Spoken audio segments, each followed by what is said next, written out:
melihat isu ini? Apakah sempat ada shift of perspective over the process atau dari awal memang sudah merasa ini penting? Mungkin saya adalah generasi di bawah Pak Emil dan sangat mendapat manfaat dari keberadaan Pak Emil sebagai ekonom yang sudah benar-benar mengintegrasikan isu environment di dalam ekonomi. Tapi waktu saya baru kembali dengan PhD saya dalam bidang ekonomi, I was basically a pure economist, nggak terlalu mikirin isu-isu ini. Namun ada dua pengalaman yang membuat saya sangat sadar. Ya. Pertama, saya dengan beberapa teman-teman membentuk NGO. Ya, jadi saya rasa anak-anak muda di sini semuanya you have not lived unless you've joined an NGO and do advocacy on the ground. Ya. Dan NGO tersebut namanya Sejati, it focus on masyarakat adat. Ya. Dan pada waktu itu dua isu yang membuat saya sangat sadar mengenai isu environment dan bagaimana pentingnya untuk melihatnya dari kacamata orang, masyarakat yang terkena dampak. Karena kita bekerja di Papua, mining company, kita tidak usah sebut nama mining company-nya, yang menyebabkan dislocation karena tailing, mereka harus pindah ke tempat yang mereka tidak biasa tinggal dan seterusnya. Jadi kita sebagai NGO mengadvocate untuk supaya mereka bisa diberikan support. Kedua adalah bahwa di luar Papua kita bekerja di tempat lain, tugasnya apa? Objektifnya apa? Mendokumentasi dan melihat oral history dari kearifan lokal. Dan ternyata kearifan lokal itu sudah memikirkan environment dari zaman nenek moyang kita, ya. Seperti Sasi di Pulau K, bagaimana tidak menangkap ikan yang kecil, harus menangkap ikan dengan ukuran sekian supaya tidak terjadi overfishing. Ya, jadi hal-hal tersebut membuat saya sangat menyadari pentingnya people-centered development yang dimana environment mempunyai dampak yang sangat besar. Ya. Kemudian saya rasa waktu saya menjadi academician mulai masuk kepada menganalisa dampak environment terhadap ekonomi, antara lain karena pengaruh dari ekonom-ekonom seperti Prof. Emil yang pada waktu itu benar-benar menggembor-gemborkan bagaimana kita harus menghitung the cost of environment in GDP. Ya. We've come a long way since then. Now we have natural capital accounting and so on. Tapi Pak Emil adalah pada waktu itu yang saya masih ingat selalu menjadi conscience kita dan remind kita untuk melakukan itu. Dan saya pada waktu itu juga mulai, karena bidang saya internasional, melihat cross-border issues with environment.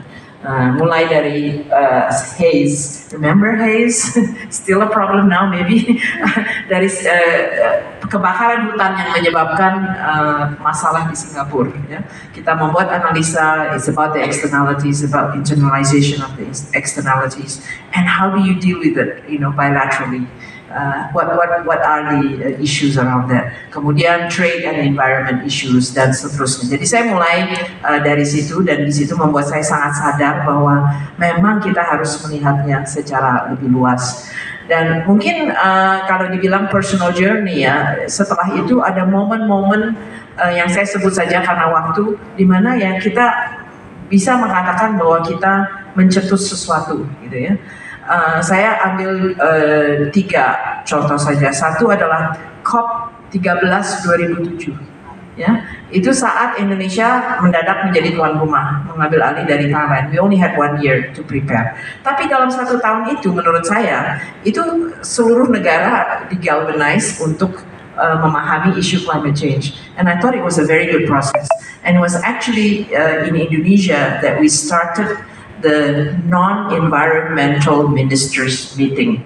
Ya, saya yang mengkoordinasi trade ministers, Mbak Ani waktu itu Bappenas, jadi development ministers, and that was cikal bakal dari the coalition of finance ministers on climate that started actually there. Ya, dan setelah itu up and down, tapi sampai kalau sekarang COP itu tidak hanya environment ministers, tapi finance ministers most importantly, karena duitnya di situ dan seterusnya, ya. Kedua adalah yang pengalaman saya untuk apa yang disebut sebagai Low Carbon Development Initiative yang menjadi inisiatif Bappenas, ya, bahwa climate masuk dalam development di dalam planning Indonesia, dan bahwa Indonesia mempunyai target greenhouse gas emission reduction di dalam national planningnya, itu juga ikut terlibat, dan di situ proses yang cukup panjang.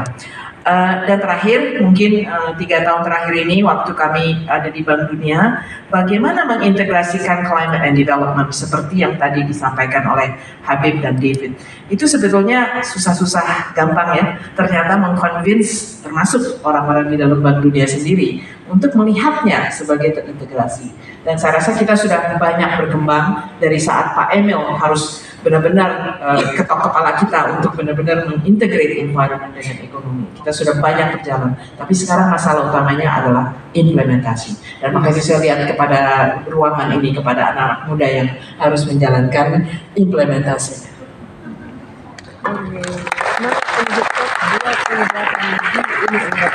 Yang akan saya highlight tadi yang pertama adalah role model, juga akhirnya berperan yang tadi mungkin Bu Mari bilang melihat bagaimana Prof. Emil juga di space-nya itu menginspirasi Bu Mari sendiri. Kemudian I think underline-nya juga adalah di expose tadi via bekerja di NGO maupun terlibat di penyusunan report-report seperti LCDI yang membuat dan kejadian HAZE juga di 2015 ya, yang membuat kepeduliannya semakin building over time.